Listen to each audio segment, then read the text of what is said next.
அனைத்து அன்புள்ளங்களுக்கும் இனிய விநாயகர் சதுர்த்தி வாழ்த்துக்களோடு அற்புதமாக இன்று நமது கிராமமான என்ன கிராமம் ராமலிங்க நகரில் இருக்கக்கூடிய கலை குத்தாடிகள் சொல்லக்கூடாது.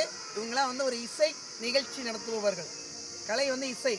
அப்படிப்பட்டவங்களுக்கு நாங்கள் இங்கே கொண்டக்கடலை மற்றும் மஞ்சள் இது போல் கொடுத்து அவங்க விழாவை சிறப்பாக கொண்டாடுமாறு அன்போடு கேட்டுக்கொள்கிறோம். இங்கே இருக்கிற அனைத்து அன்பு உள்ளவங்கள்கிட்டையும் அவங்களுடைய அன்பை நேசிக்கிறோம். அவங்களுடைய ஒரு அற்புதமான வாழ்க்கை முறையை நேசிக்கிறோம்.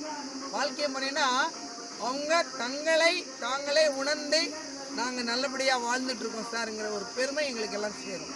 அதனால் இது மாதிரி அனைத்து அன்பு உள்ளங்களுக்கும் தர்மம் அறம் இதுதான் மனித வாழ்வில் நாம் கடைபிடிக்க வேண்டிய உன்னதமான தெய்வீக நிகழ்ச்சி என்பதை அடியேன் என்னுடைய அன்பு கூர்ந்து எங்கள் குடும்பத்தின் சார்பாகவும் எங்களது குருவருள் ஆன்மீக மைய பிரபஞ்ச பெற்றலின் சார்பாகவும் எங்களுடைய துணைவியார் மதிலட்சுமி சார்பாகவும் இங்கே இருக்கக்கூடிய கிராம பொதுமக்கள் அனைவரின் சார்பாகவும் மீண்டும் நமஸ்காரங்களும் மற்றும் இந்த விநாயகர் சதுர்த்தி வாழ்த்துக்களை அமைதியாகவும் பொறுமையாகவும் ஓம் கம் கணாதிபதியே நமக என்று சொல்லி விநாயகர் பெருமானை வாழ்த்தி மகிழ்கிறோம். நன்றிகள், வாழ்த்துக்கள்.